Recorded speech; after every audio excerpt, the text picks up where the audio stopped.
भारत माता की जय हो। राजस्थान में जब से कांग्रेस सरकार बनी है तो केंद्र की सरकार की तर्ज के ऊपर ही, केंद्र की सरकार यानी जो पहले कांग्रेस की सरकार थी, हिंदू विरोध का काम उन्होंने आरंभ किया है। मुस्लिम तुष्टीकरण और हिंदू हितों की अनदेखी करते हुए भूल गई सरकार की हिंदू का विरोध करते करते वो देश का विरोध करने लगी, सेना का विरोध करने लग गई। और जब से यहाँ सरकार बनी है तब से उन्होंने इतने सारे हिंदू विरोधी काम किए, उसकी मैं आपको गिनती कर बताऊं। सबसे पहले तो इन्होंने मदरसा बोर्ड का यहाँ गठन किया।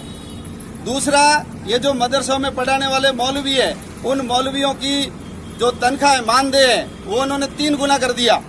रंग दे बसंती चोला ऐसा बोल करके जो क्रांतिकारी फांसी के फंदे पे चढ़ते थे, बच्चियों को देने वाली जो साइकिलें थी उसका रंग उन्होंने केसरिया से बदल करके काला रंग कर दिया।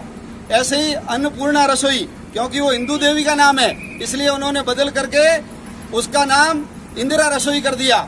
जैसलमेर जिले में देश विरोधी लोगों के ऊपर निगरानी रखने के लिए जो सेंटर थे इंटेलिजेंस के, वो 24 सेंटर इन्होंने बंद कर दिए।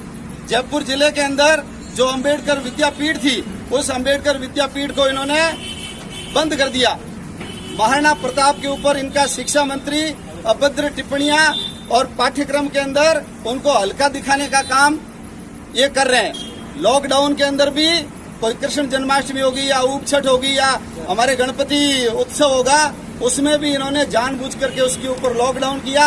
लेकिन ताजिया, मोहर्रम, उनके खूब सारे बड़े बड़े कार्यक्रम हुए, उनके ऊपर कोई केस दर्ज नहीं हुआ। जबकि हमारे जोधपुर के मंदिर में 17 लोगों के ऊपर उन्होंने केस दर्ज किया है। मोहर्रम वगैरह आया, जो मोहर्रम आया तो उसमें भी इन्होंने मिठाई, खजूर और इनको सुविधा दी, लेकिन हिंदुओं को नहीं दिया। और इन सबसे बड़ा जो उन्होंने काम किया है, वो अभी गाय के लिए जो पैसे थे स्टाम्प ड्यूटी के ऊपर इकट्ठे होते थे, पिछली सरकार ने प्रस्ताव पारित किया था ताकि गाय माता के लिए फंड बने, गौशालाओं को अधिक से अधिक पैसा मिले और उस पैसे के आधार पर गौशालाएं फले फूले पनपे और ये जो बाहर घूमने वाली गाय उनको भी ले जाकर के गौशाला वाले पालन पोषण कर सकते हैं। इस हेतु पैसा इकट्ठा किया था, लेकिन इस सरकार ने उस पैसे को रद्द करके अन्य मद में खर्च करने का प्रस्ताव पारित किया है और इन्होंने मई से वो खर्च करना भी आरंभ कर दिया है। तो ये एकदम घोर निंदा जैसा कार्य है।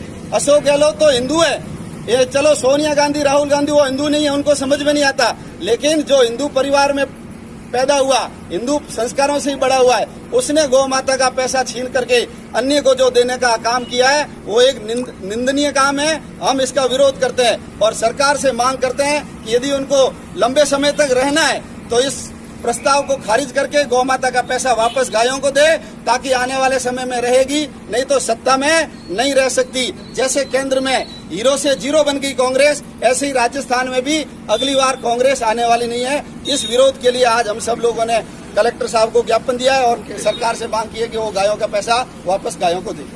आज आप क्यों आए, क्या दें, किस लिए आए हैं? प्रदेश सरकार के माननीय मुख्यमंत्री अशोक गहलोत जी ने हमारे गौ संवर्धन का, गो रक्षण का पैसा प्रदेश में और समाज के द्वारा एकत्रित किया गया था 1800 करोड़ रुपए, जो कि अन्य सरकारों ने और अन्य मतों से एकत्रित किया गया था केवल गोधन के लिए। तो वह पैसा गौओं की सेवा में ही लगा करता था। अभी इन्होंने जिस समय में आपत्तिकालीन इन लोगों की स्थितियां बनी, आपस में लड़ाई झगड़े किए और उस काल में इन्होंने उस पैसे को अपने विधानसभा में पारित करके उस पैसे को अन्यत्र खर्च करने के लिए इन्होंने व्यवस्था बनाई। उस पैसे को हम लोगों ने इसलिए ज्ञापन यहाँ पर कलेक्टर साहब के पास में ज्ञापन किया है, उस पैसे को हमारे गौशाला को पुनः वापस करें, अन्यथा हम सारे भारत के साधु समाज, प्रदेश के साधु एकत्रित होकर के बृहद आंदोलन करेंगे और जितनी गौशालाएं हैं वो सारी गौशालाओं की गायों को हम लोग रोड में छोड़ देंगे। फिर इसके बाद इनको संभालना मुश्किल होगा। यदि उन गायों के ऊपर प्रहार होगा तो हम लोगों के जो हिंदुत्व धर्म के रक्षक हैं, गौ रक्षक हैं, वो कोई न कोई आंदोलन करेंगे। इससे जनहानि होगी, धन हानि होगी, आपस में भाईचारे में फूट होगी। इसलिए ये माननीय मुख्यमंत्री जी से यह करवत्य प्रार्थना है कि गोधन को आप यथावत स्थिति में वापस करें और